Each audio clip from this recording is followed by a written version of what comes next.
What's happening Facebook? What's going on YouTube and all of my other platforms that RadioNext.tv and Jumbo Love is live on. We're ready to come in here live on RadioNext.tv and Cool Groove Radio. Get ready for the special community spotlight. And if you're out there listening right now, that is Coin 10 turn to music to Mr. Mike Poor, this brother that you're looking at here shortly on Facebook as we come in today. The community spotlight catching up with Mr. Mike Poor, sixth and seventh and eighth grade teacher, coach, and mentor live. And I'm going to bring my Radio Next.tv audience in. And good day to you, my listening audience here at Radio Next.tv. Jumbo Love is live. And we're here on the community spotlight. And as you can see, we are live in the screen. And I have with me, and I've been telling you all week long for about the last couple of weeks, actually, since I knew that I was going to get the privilege and honor to be in here today with my sixth, seventh, eighth grade teacher, coach, mentor, Mike Poor. Many of you looking at him through the screen say, I remember Mr. Poor. Yeah, that's right. They remember Mr. Poor. Welcome in, partner. Hey, Jumbo. Man, this is too good for me, man. Well, it's great to be here. And from the moment you opened the front door of your home and came in, I tell you, I just wanted that big hug that you gave me and I gave back to you. And please know that this is an honor to come in and be with you today. Well, likewise, man, Mutual Admiration Society, because truth is, and I told you this on the phone in our several conversations, you came into the life of many of me and my colleagues in my contemporaries at a time in life. Many of us were coming from single mothers. We didn't understand the plight and the drama that they were dealing with. Many of us come from homes that had distractions, and one of those safe havens every day was coming to School One and seeing Mike Poor. And same consistent attitude, same equal love for each and every student. And as I grew and became an educator, I said, this cat was something special to be able to give all that love to all these different little people. So thank you again. And hopefully we'll have Judy and some of the other people in today with us to share the thank you that we have for Mr. Mike Poor. I want to start back with Mike Poor, and I always like to go back into the root of, because to get to where you are, Mr. Poor, there had to be something that was seeded in you early in life to make you want to take on the challenge of teaching. Because I always say teachers are ordained like ministers. Because if you just want to teach for the living and making money, that's one thing. But to love these kids and flower these kids and, be part of their life forever like this, there's something special about that individual. So give me a little bit about the young Mike Poor. And then I want you to tell the college the break off when Army or teaching. Oh, yeah. Well, first of all, I owe a lot to my parents. In my village being my grandparents, my aunts, my uncles. I had a very supportive upbringing, and I thank all of them for being there for me. I went to Lawrence Central High School and Indiana State University. As I told you, when I got my job at School One, I got caught up in the lottery as far as being drafted into the Army. And he went down and got my physical and everything. And so, I had that IPS contract in one hand, and I had my marching papers in the other hand. And by the grace of God, I was able to start my career, and it had to do with a medical situation that I was unaware of. I just really was excited and ready to move ahead as far as my career was concerned. Of course, they offered me the physical education job at George Rogers Clark, school number one. School number one. So I felt pretty special being at school number one. But as you and I were talking earlier, I told you that that was my first opportunity to work with African American people. Matter of fact, I didn't have any African Americans in maybe one in grade school, none in high school, and Indiana State University we had a pretty good percentage of African American students, but I never. It was still segregated. Those were segregated times, Well, and for the people listening, you just have to understand that time in life, and that's the reason I say all the time you were a special guy because that time could have led to you being very belligerent, very non-receptive to embracing other cultures, Mhm. just because of that time. Judy, are you with me? Judy's not with me, but I just saw her in here. Oh, okay. We're gonna get her in. Okay, well, good. But go ahead. Yeah, and it didn't take me long to realize that I was in an environment that was very special. Coaching had a lot to do with that as well. I taught grades K through 8, and then of course I had football, basketball, and track teams. And to this day, I still remember a lot of those guys. I brought some pictures in with me today, and you and I were looking through those. We're going to take some pictures and put those out there for the photo memory. Oh. Because I'm going to be playing this tomorrow on the Jumbo Love Show, by the way, when I have my big audience. Okay. And they're going to get to hear this interview with you as well. And before we go on with this basketball thing, you and Mr. Carter, I want y'all to know, I was the biggest baller on the team, and you guys didn't let me on the team because y'all didn't have a uniform big enough to fit me, man. Now, I just had to get that out, Mike Ford. The truth finally comes out. It comes out, man. That's the only bad thing I have to say. Because I could have been your Charles Barkley before Barkley was Barkley. That's true. You know that. No, but this guy, I'll tell you, I fell in love with him early in his football career, and Jumbo was always the type of guy who had a smile on his face. He had that magnetic characteristic where people were attracted to him, and he kept us going when we had some rough times, maybe. But yeah, I remember Jumbo, and I'm so happy that I was able to interact with him by way of Facebook, as I am some of the other students out there. And Jumbo's told me we got a couple surprises. We got Daryl Manuel's listening, Judy's listening. And see, this is the problem I have, and we talked about this, Mike. Technology and seniors don't go that well together. And for those who know how to work it and manipulate it, God bless. But for the majority of the people that I grew up with and went to school with, they still don't even know what I'm doing for a living. They don't know how to get me online. They don't know how to get their cameras working, Judy, to come in live on these interviews. But it's all love. And what I'm going to do is call her before we get done.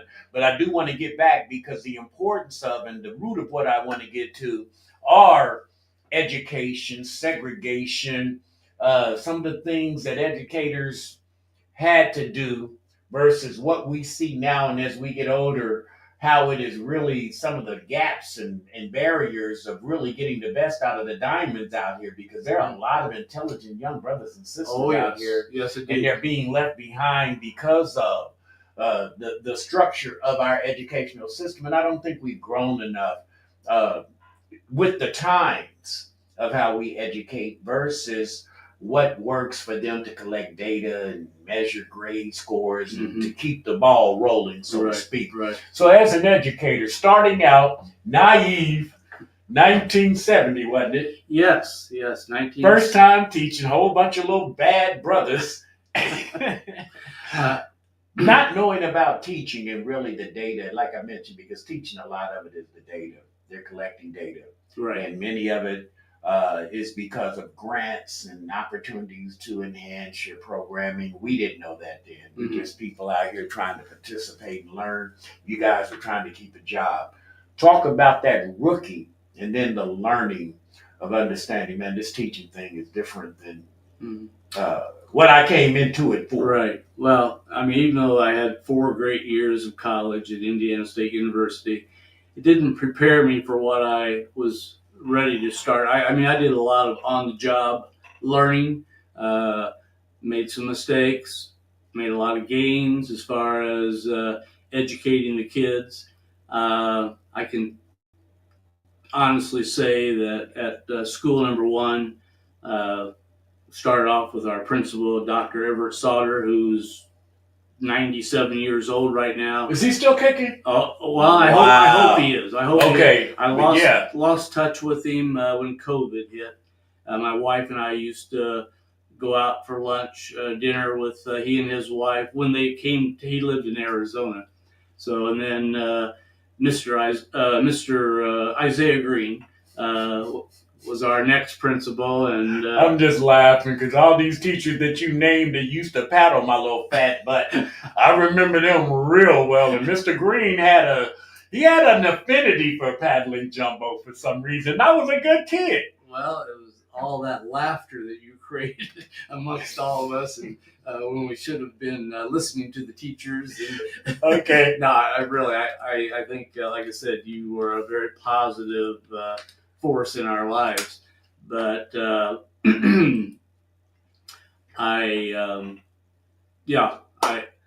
learned as I went along. Back in those days, a good friend of mine, whenever we get together, he talks about those were the golden years for teachers. I mean, to be an employee of Indianapolis Public Schools. It was at its height. It was at its height. It had over 110 elementary schools, probably 10 or 12 high schools. It was the school system to be in. And, I felt very fortunate about that. And I spent 26 years in the Indianapolis Public Schools. And back in 1996, I was able to move to a new location in Warren Township Schools. Boy, you went out there at the beginning of the boom too. Yes. I mean, that was like college football out there, man. Oh yeah. So, but I've been blessed during my 37 years in education. As I indicated to you, I taught in 10 different schools during those. Wow. Taught or was the administrator during 37 years in the profession. And when you first hear that, you might think, well, Mike couldn't hold down a job, or they had to move Mike. But no, everything was a plan. It was in my plan and God's plan as far as where I ended up, because every school that I worked in, I can honestly say the teachers were teaching and the kids were learning, and there was a disciplined environment. And I feel like you've got to have that disciplined environment, whether it's in the classroom or whether it's in the whole school or whether it's an athletic team. I want to get to that point. Yes. Because when we start talking about discipline, I think people think of it in the wrong kind of way. And to be able to be an administrator of students, of people, a manager of people, whatever it might be, discipline simply means that everybody is bought on how this is going to be. Mm-hmm. It doesn't mean strict. And like you said, you let Jumbo be Jumbo. But I knew what I had to do. I knew I had to be on time. I knew I couldn't speak out of turn. Right. But you weren't trying to change personalities of all these little kids. And I think that is a gift from a good teacher, any educator, or any leader that you have to have, is to realize you can't strip people of their individuality and then want them to keep order, I guess, is what I'm saying, if that makes any sense.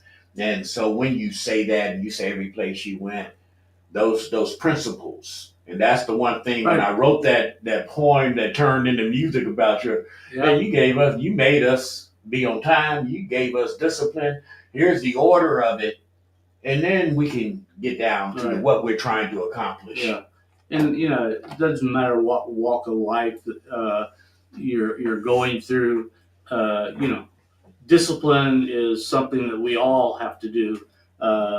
You know, we have to discipline ourselves to get enough sleep every night to be productive. We have to discipline ourselves as far as what we eat, what we drink. You know, like you said, discipline comes in many different forms. And, but, you know, another thing that goes along with discipline are consequences. Right. And it doesn't matter whether it's me or you or going back to when you were 13 and I was 23. You know, if we didn't follow the rules and buy into the rules, which were fair, you always have to be fair. You always have to do what's in the best interest of the students. But, you know, consequences are things you learn how to accept. I mean, I have consequences today if I don't do some of the things that you know you should do properly. Exactly. And so someone who doesn't have discipline in their lives, then they probably have a pretty rough road to go down, and it's probably pretty bumpy along the way. Now, many of the young people that we were educating when you first came into School One, what was your number one, I guess, goal as you came in as a teacher? Because I imagine with this landscape of what teaching really is, and as you keep going, you develop that there is so much more territory out there. As you know, you didn't know you were going to become the father when you were 23 years of age to 400 and something kids 37 years later. You didn't know that, you know, you were going to be running into the different cultural challenges that are going on and the technological changes in our educational system along the way. And so after 37 years, that first day that I said, Coach, Teacher, Mike Poor, scared as hell, I'm sure. Oh, yes. Yeah. And then after that, what was the goal? How was you going to approach this? I just wanted to provide a quality education for anyone who I came in contact with. And I'm talking about the kids. And as I moved up through the years, you know, that same goal was always within me, and that is, so the seed was pure and planted early. Quality education. Yeah. And you know, some people might think quality means one thing, and other people think it means something else. But to me, a quality education is preparing whomever for the next level. Mm-hmm. And look at that screen right there. Judy Edwards. She's in here live. Where's Judy? She's in there. Oh, you see her right Judy. there? That's us live. The cameras are on. Did Judy hear me? She said, hello, Mr. Yes. Poor. Hey, Judy, how are you? I am well. How are you? Tell me what she says. She's fine. And how are you? I have the earphones on for a reason because I have my radio audience, so I'll be translating. She says, how are you? And he said, great. I'm doing well, Judy. Tell Mr.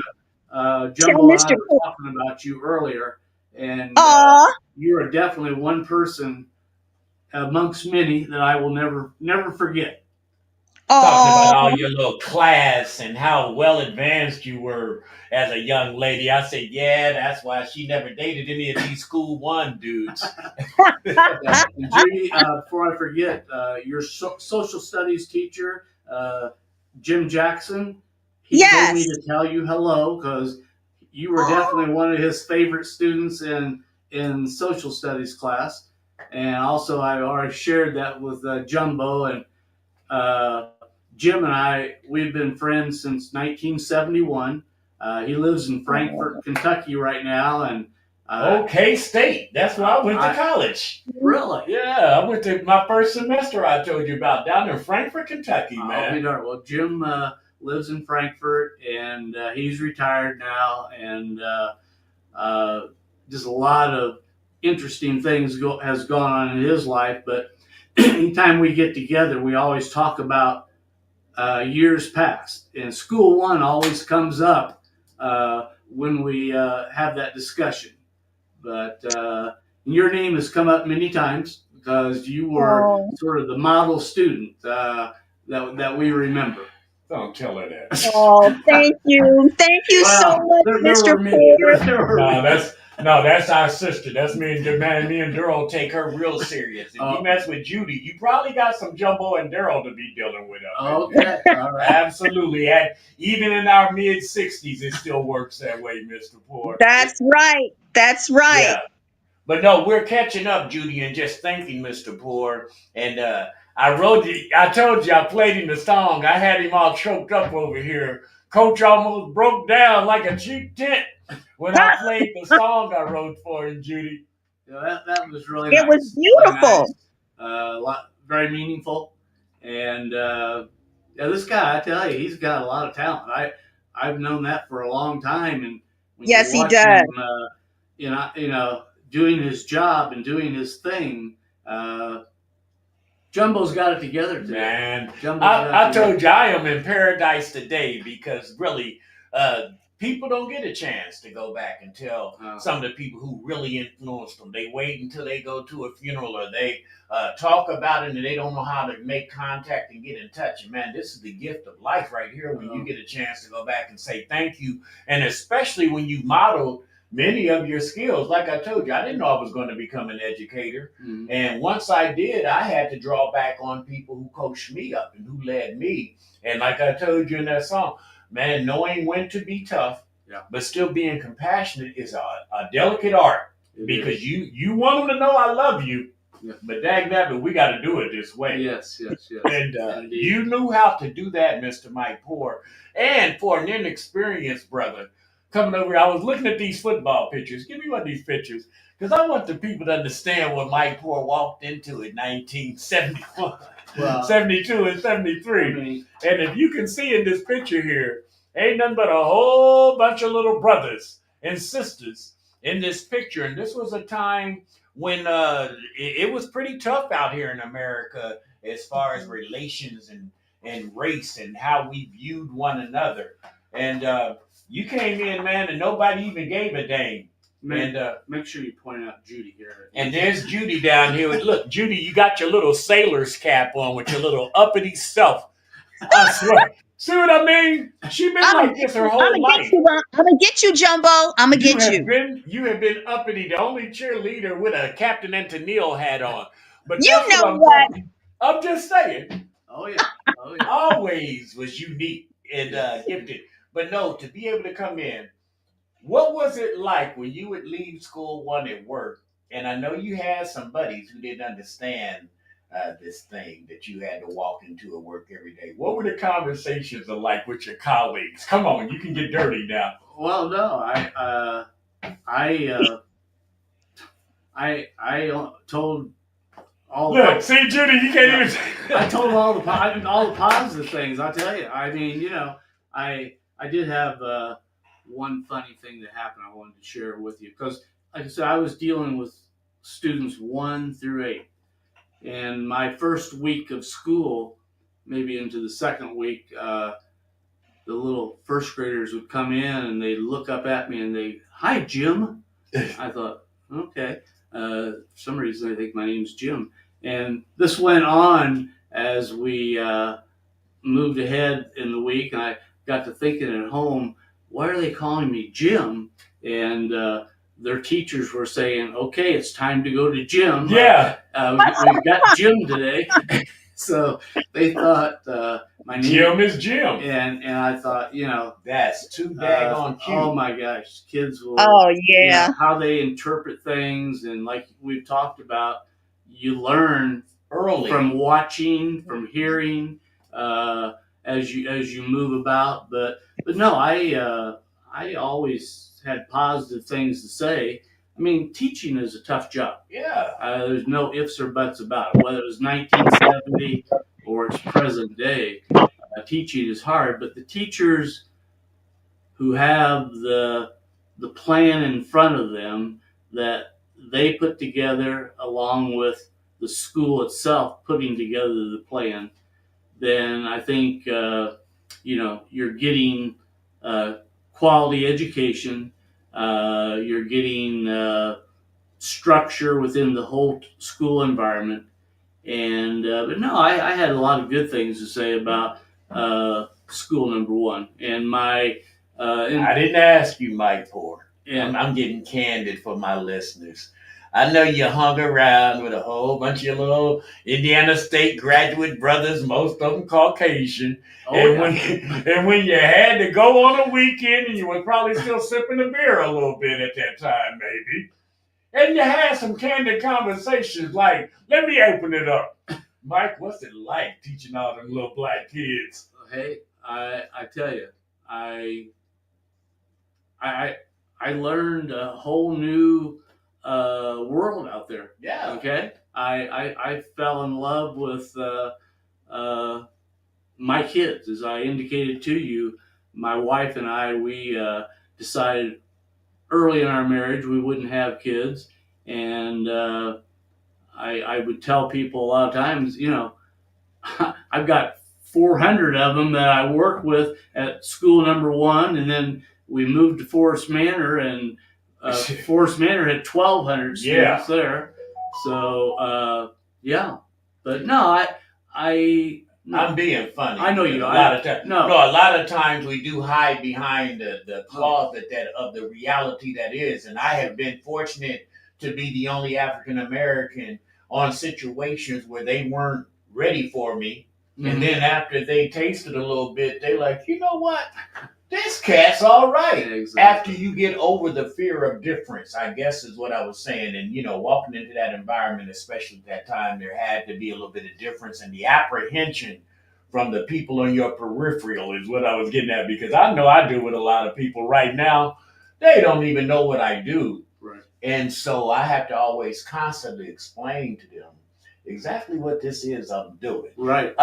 Did you notice when you came over there? No, it was probably after you came, because by the pictures it had happened. But when I went to school one, it was my third grade year is my first year at school one. And Judy can attest to this. She came a little. But we had the white flight, Mr. Poor. And I mean, from probably 67, 68 till about 70, my neighborhood went from about 85% white to about 85% black overnight. Do you recall and remember some of those instances where people were just moving out in mass from neighborhoods? Right. Well, when I got to we were already school one 1970, I think there might have been 3 white kids in the school. Yeah. And one of them was the kindergartner's mother, so she don't even count. But no, you're so right. I think that whole Forest Manor neighborhood area, as well as the area around school number one, like you said, white flight, and it's a shame that those folks, a lot of them, didn't stay and learn how to live together. Of course, yeah. That's really what it is. Exactly. Building a neighborhood takes everybody involved, really digesting each other's culture and embracing each other's the little differences, because there's not that many. I like soul music, somebody like rock, but we both like ribs, we both like lemonade. So, what big deal, what music you like. Judy, are you still with me? Any yes, questions? I am. What do you want to ask, Mr. Poor, since we're talking? And online is Judy Edwards, the queen of school number one. Oh, I can't believe you said that. Oh, my goodness. Are. Anyway. Ask all them sisters probably still hating on you. Will you stop? Anyway, okay. Mr. Poor, I just want to say you were a major impact in my life. She said you were a major impact in her life? Wow. Thank you. Yeah. Judy. And, when you were there, you had a spirit. You had a spirit of love and of comfort. You really taught us that we were just as special as any other kid in an elementary school. I think a lot of us just even forgot that we were Black, but we were just kids. And that is something. And that is I'm not something hearing that I you. think Mr. Poor did well. I just absolutely love him. And You when just have to Facebook came around, relay what Judy's saying because She's just talking about how special you were. She forgot that the kids forgot that we were black and all that. And I told her to get out of here. She did, but I didn't.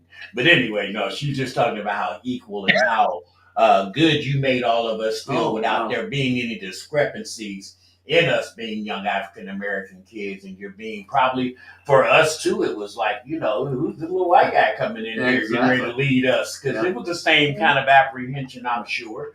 But no, she was just thanking you for always being so original, even to this day. The same guy, Judy, I was teasing with him earlier about some of his comedic moments because Mr. Poor was about his business, but boy, he was yes, a he funny was. dude too. He Yes, was a he funny was. dude. I was telling him about the time he really showed me how to call out the clown in class. And God rest his soul, but Earl Hubbard's getting called to the carpet this morning. And Earl was in gym class, and we were in there, and Earl kept interrupting, and Mr. Poor kept trying to talk. And Mr. Poor got real cool on Earl and adult-like and told us all to sit down and told Earl to stand up. Okay, Earl, you want to be a comedian? You want to run the class, Earl? Earl stood up and went stripped naked because he didn't know what to do if he wasn't disrupting. So Mr. Porter offered him the opportunity to take over, and he didn't know how to do it. And he sat down, and class was perfect the rest of the day because I'm sure nobody else wanted to be confronted by that. You also gave a good lesson about counting on your star. And one day we were going to go play 110, and they was going to beat the hell out of us. Yes. Our star decided he wasn't going to make it over at Washington Park. You remember what I'm talking I about? remember practicing at Washington Park. And we were getting ready to play some dudes that looked like they should have Yeah, had they- sophomores and juniors Right. in high school, but we're still in 8th grade. Yes. And the guy that we counted on, should I call Was him that out, Judy? Dwayne McGee? Was that Dwayne McGee? No, it was that other one who was supposed to have been Michael Jordan of our neighborhood. But anyway, Calvin. Excuse me. Calvin But Payton. anyway, Calvin didn't show up to the biggest game of the day, boy. Mr. Poor stood us up and told us about counting on who's supposed to be the savior. Don't depend on that person who's supposed. I mean, you gave us a chewing out, but I'm telling you, for the rest of my life, I have never depended on anybody doing anything. Actually, come with your gun loaded, come prepared, because you just can't bank on people. Right. And that was the lesson learned that day, and I've carried it forever. So even when I go into task with 8 people, Mm-hmm. I'm almost guaranteeing myself half of them ain't gonna be there to do the job. So load up and be ready to carry on more because of that conversation you had. Right. Yeah. Next man up. Next man up. Yeah, because most of the time, you're going to have people sitting down and wilting when the pressure's on. Right. Somebody's going to give up and not be able to, come for the call. So those are some things I told you that memories in my brain that have been etched that I still pull into my chest of usage today. Yeah, and I have memories like that too of times when I was growing up, and you learn from them, and you try to make the best out of whatever situation you're handed. Now let's talk about it as we switch gears here. The state of education. You were in education 37 years. Right. I've been in education now since 2008, as I told you, and I've watched the rapid changes in how we go about educating, the way that we feel like the new ways to blanket teach a group of people, and we talk intimately about, hey man, blankets are okay, but you need to individually go and find out who these children are that you're trying to teach and bring up. What have you seen in the last 37 years that we could do better? What have you seen as far as improvements? Have there been any? Well, Mm-hmm. as I told you, I retired back in 2007. So I've been away from the educational environment, But you watching the news. Oh yeah. And I talk to teachers that I know and everything, and like I said, teaching is a rough job. It's tough. I remember a saying, in order to teach them, you've got to reach them. And in other words, you've got to get them to understand what it is you're saying in whatever way you can make that happen. But yeah, I just remember the educational environments that that I was part of. Is you know it's everybody working together as a team, and my experience in coaching over the years, a lot of the things that you use when you coach a team, you use those same skills to get a staff to come together. Because I never said to a teacher, "You work for me." You work with me, Absolutely. and I mean that sincerely. There were some of them that thought that I was maybe not wanting them to work with me, but that was the thing that I tried to create in any school in which I was the administrator and also a teacher. As a teacher, I wanted all of us to come together to work as a team. Let me ask you this. Do you think, because I'm using this technology today to talk to my teacher, wouldn't have met my teacher again had it not been for technology, probably. But the pros and the cons of it and what we're doing to really develop young people, I think the interface and the touching and the people to people thing that we had growing up builds relationships like this versus today when we're trying to do everything virtually and online and you don't get to build harmony and relationships. I went to IU from 2011 to 2014 when I went back to college to get my Right. degree. I didn't meet one of my instructors Oh wow! because I did it all online because my schedule would not permit me to go park, go into a class when I could, at 11, 12, and 1 in the morning, do what I needed to do and then maintain my life. What do you think we've lost with the advancements of technology and the dilution of personal relationships? Right. Mm. Uh, I know that I wouldn't want to be in an environment like that. I mean, you take classes online.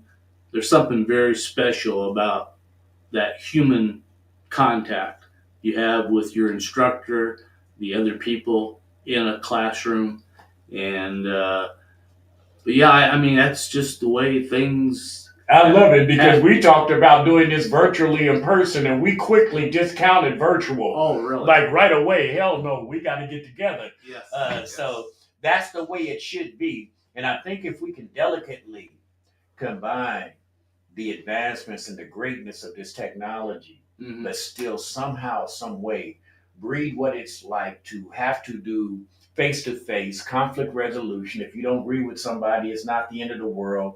How do we fix our problem? Right. And keep moving on as a unit. Right. You can't do that online. Yeah. And then you've got the folks out there, and again, I know many of them are doing a fantastic job homeschooling, and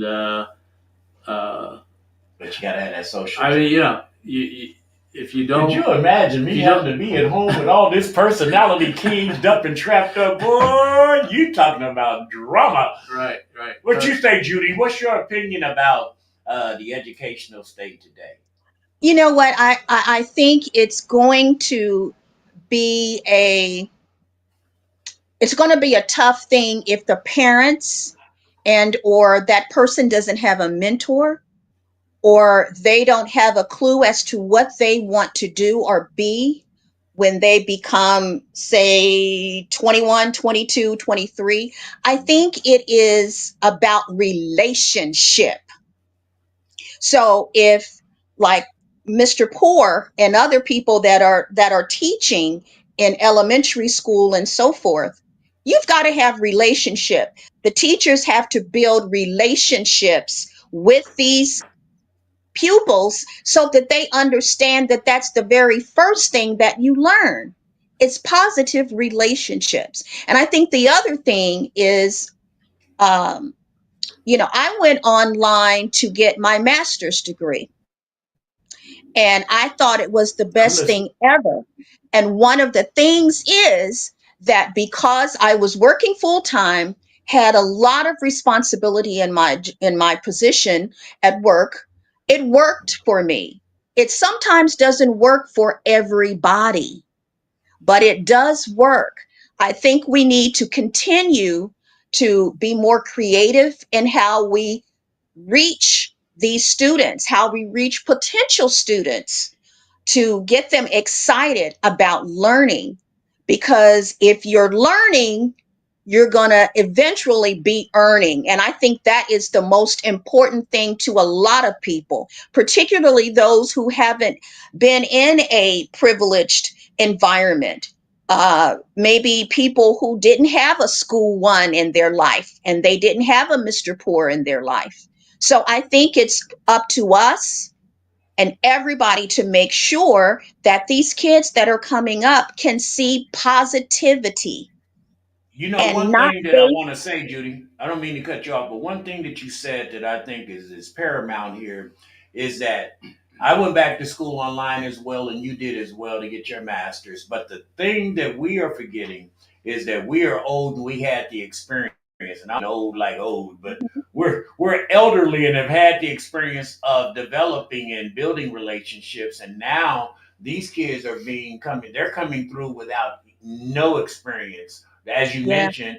And so, it both of them have their, because like me, I wouldn't have never had my degree if I didn't have the time or the chance to go online based on my real life experience. But I already cultivated what we're talking about today, those personal experiences and building friends and knowing what it's like to see someone cry.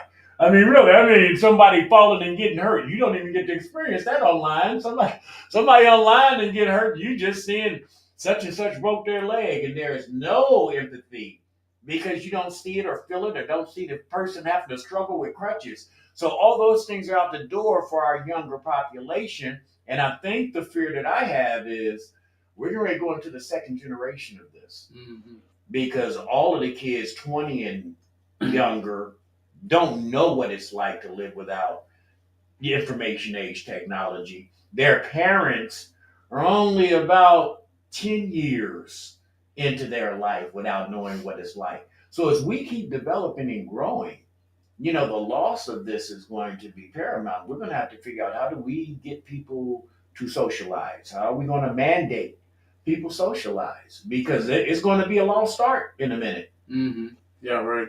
Yeah, that interaction is so important. Yeah. Now, 37 years in the game, 10 different schools. You went out to Warren Central when Warren Central was taking high school sports and turned into college. Come on, let's get to it, Big Papa. What was that like after coming from little school one where we all had to buy our own cleats and helmets and stuff like that? Yeah. Well, when I was in grade school, I didn't even have cleats. It was Well, your tennis shoes. Yes. Oh yeah. So I wish I had experienced that, but no, I when I was fortunate enough to go to Warren Township, I went out there as an assistant principal at a middle school, and one of the things that I noticed was, even though Warren Township was a great school environment, we had the same problems that I experienced in IPS. There just wasn't as many as Right. far as problems are concerned. And a lot of that reflects on the home environment, the the learning that had taken place, from the time they were small. But yeah, it was a different environment, but Same, also yeah. the same. Same old soup warmed over, right. different color, different fragrance. Kids are kids. Yeah. They want to be loved. They want to be disciplined. And there's that word discipline again. Yeah. Kids want structure, and I think it's up to every teacher, every coach, to make sure that structure element is a part of their classroom, a part of their team. I know when I was a coach, that was something that I instill in all of them. You will. I know. You will kind. Who you talking to, man? I know. I told you. I'm on time so much people get mad at me because of what Mr. Poor taught me. Because I promise you, Mr. Poor, if they say 9:00, I'm there at 8:45. Okay. And if you're not there at 8:45, I'm wondering what's wrong with you. Why are you so late? I'm proud of you. Yeah, come on, man. I told you, Yeah. some of these things are etched in my bag on DNA, man. Oh yeah, yeah. I mean, Yeah. you will be at practice each day. You will show good sportsmanship. You won't play if you don't show up. Exactly, and again, that should all be the same thing should be going on in the classroom, and the same thing should be going on in the home environment. Yeah. It's like if you don't have rules and guidelines and consequences, then I feel for you. Let me ask you this. How much attention is paid to in the administration side of the school system to the fractured family? Because I know, being from a single parent, some of the things that my mom had to deal with that you learn later, versus having two parents or a house full of adults to help administer what your children are doing, man, it is crazy. And there were so many kids like me that didn't get to understand the dysfunction of that. And so many children who are still dealing with the dysfunction of that at 65 and don't even know that's a dysfunction. What, do we pay attention to that enough? I know that we definitely tried when I was actually in the educational arena. And yes, I think you've got to know the child. You've got to know what's making the child do the things they're doing, and then you've got to find a way to correct it. Wrote a poem about it.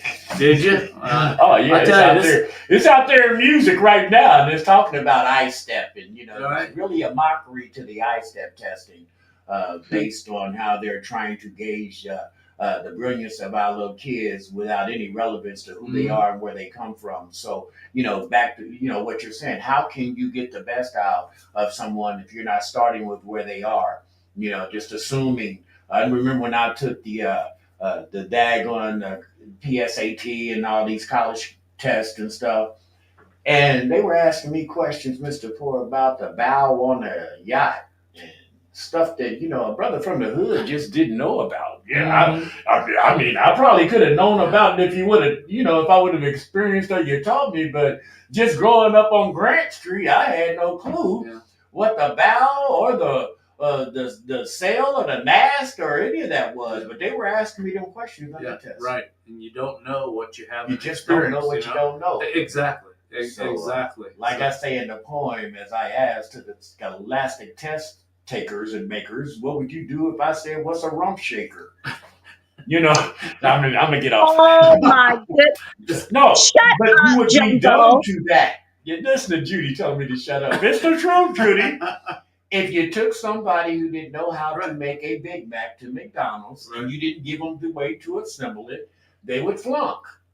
I don't care how smart they were. They wouldn't know the assembler, how it goes until somebody said, okay, the beef goes here, the lettuce goes here, the sauce goes here, the cheese goes here, the pickles go here, and it's that way every time. They wouldn't know.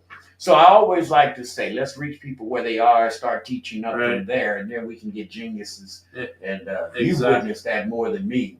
But well, and a lot of times when you get a student one-on-one,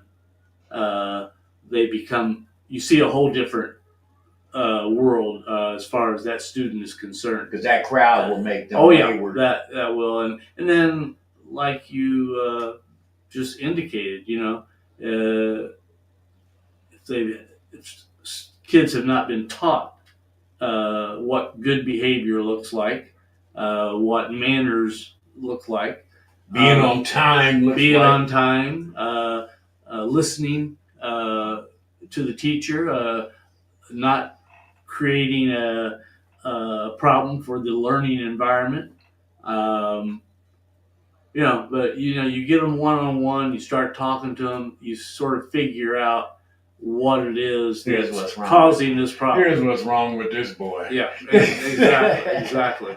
And you know, when mom and dad come over for that teacher student conference or with the principal,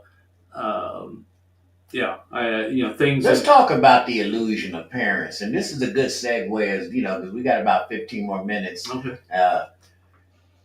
The illusion of the parents and their little children, and who they think their children are versus who they really are. And I tried, I used to invite.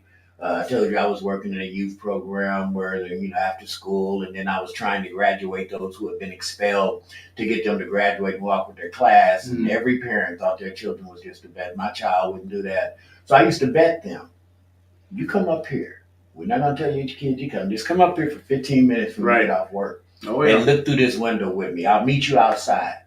And man, some of the parents, the reality check for some of those parents when they could see their kid outside their environment really made them understand, I need to do better, because the reality is, this is your child. You created. This is the environment that must be in your child's view for your child to come here and act like this. I'm not trying to judge you. I'm just trying to tell you, it comes from somewhere. And so that's the kind of thing I think as an educator we have to do more of, to incorporating the whole ecosystem of who's in that child's life. Exactly. And realize that some people might not be good in that child's life. When you think your child's really that good, then they go to your auntie's house or your sister's house and that kid is doing some crazy things. So, Okay, Jumbo, get it together now. I got it together. What are you talking about? So, back to that point, we should understand that the parents a lot of times unaware or negligent, one of the two, about their children. And what can we do about that? What is the responsibility of the school system? Because see, I had this thing about the school system. My daughter didn't go to kindergarten unprepared. My daughter went by the time she was 2.5 and 3. She was counting. She was doing things that was going to accelerate her educational prowess, so to speak. And I watched so many of these little children coming in, and the first time that they're inside this institution called school, it's their first time being anywhere. And then you throw them in there, and it takes them about a year just to be afraid, get over the fear of every day I'm getting left someplace other than grandma's house or my auntie's house. So what do we do about addressing preschool and early learning and education? Well, because it's an individual challenge, and trying to get people to move in harmony on that is going to be tough. Right. And I think if you can get your child in a structured environment at an early age, whether it be child care facilities or... Hold up, let me make this, because I got people listening my age. Grandmas and grandpas listening, that don't mean getting dropped off over to your house. A structured environment means someplace where they have to go and adhere to the rules and have to have some discipline. They will be learning something, all day, because a lot of times people think dropping them off over grandmas is structured. Yeah, and interacting with other kids, with teachers that they don't see, 24/7. And grandparents who aren't tired after about the second hour of watching you, and then let you just have your way because I'm tired. Because grandparents ain't built to do this all day. I know. Oh yeah, I'm sure you do. But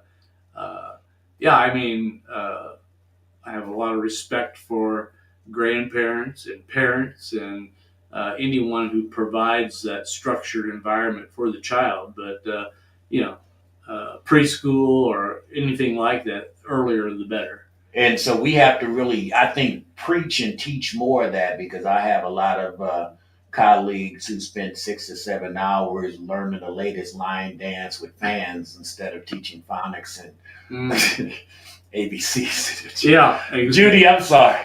I'm going in, ain't I? You going in, bruh. You going in. I'm gonna get cussed out by some of these old cougars tomorrow, Jumbo Love, but I'm just trying to send messages as sweet as possible. Well, sure. I'm gonna pray for you, bruh. No, pray for them because we need to spend more time, doing what we can do as grandparents to influence our children. Because many times the parents don't know. We're leaving teaching and training up to young single mothers, sometimes 27 to 28 years of old, with a 6-year-old, 8-year-old child. They haven't finished growing up as yet, and they want them to teach their kids things that are grown up. And it don't work that way. We have to be cognitive of the fact that we as grandparents and seniors and aunties and uncles, we have to do more influencing since we know social skills are important, since we know education is going to carry this child through. Because the parents are struggling trying to make it. I grew up with one. I grew up with a mother before she was 19 with 2 children, Jack, and I watched her whole life trying to adjust and make that happen until the playing field was level. Right. And so we have to be early on this, so as much as we can.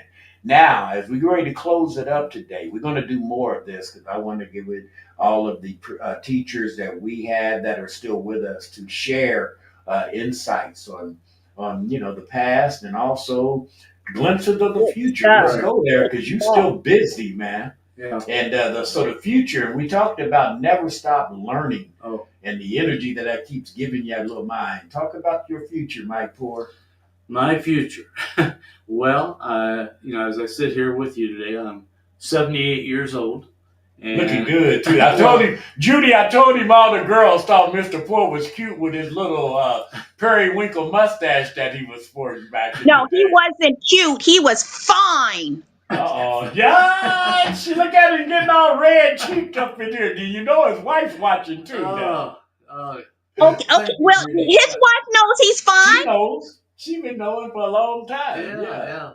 But no, I heard a speech some time ago. It was Lou Holtz, who used to be the coach at Notre Dame, and in that speech, he said, life shouldn't be as hard as what it is. And if you do 3 simple things, then life should be better for you and more meaningful for you.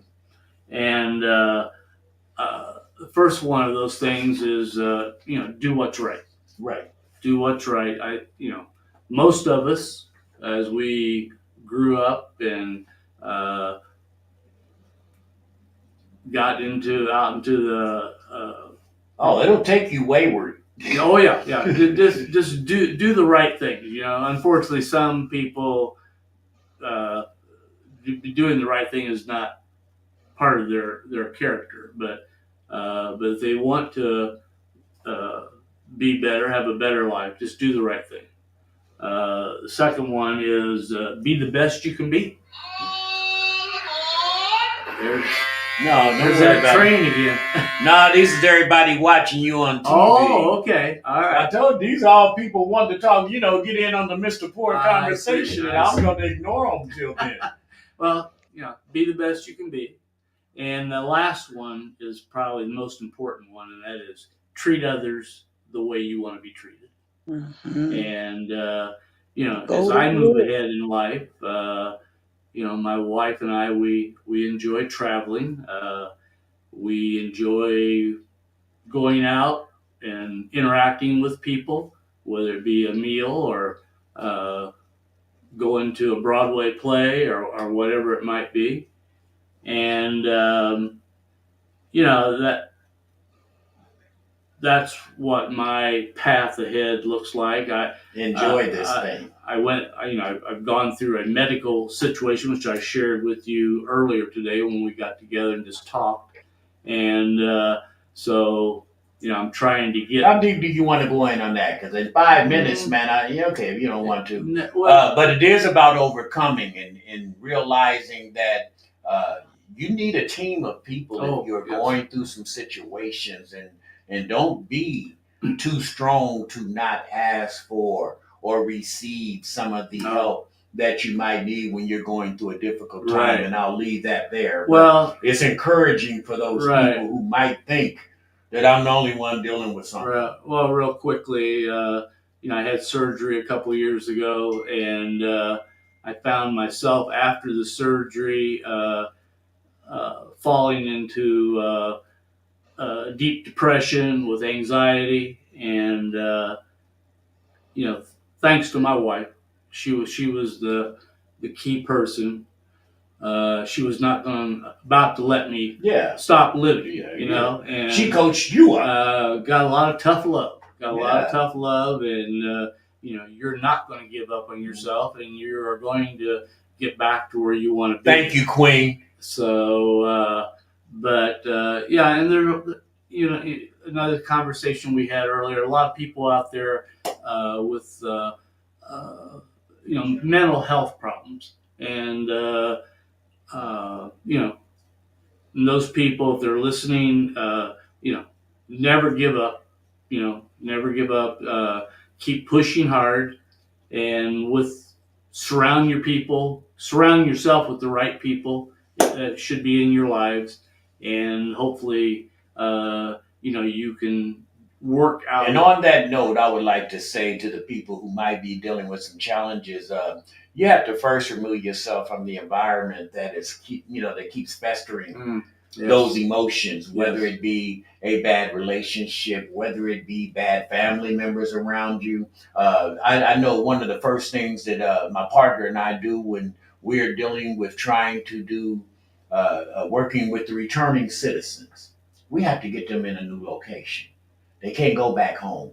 We have to get them in a brand new environment so their mindset will be ready to accept new information. But because if you take them back to what got them sent there, they're probably going to start doing the same things. Mm-hmm. So when we start talking about getting our mind right and getting healthy and discovering what the scar is, because I know you've been to therapy, okay, let's find out what that scar is. Sure. I know that mine is abandonment due to not having a father and some of the things I went through when my mother was going through some changes early. So I still fight it, but at least I'm aware to know when I get near abandonment, my red flag goes up and say, "Hey, Jumbo, don't go into that room because you know that makes you feel a certain way." So at least knowing, and I think that's the key to people getting help. What's your scar? And then knowing how to stay as far away from it as you can without it getting ripped open.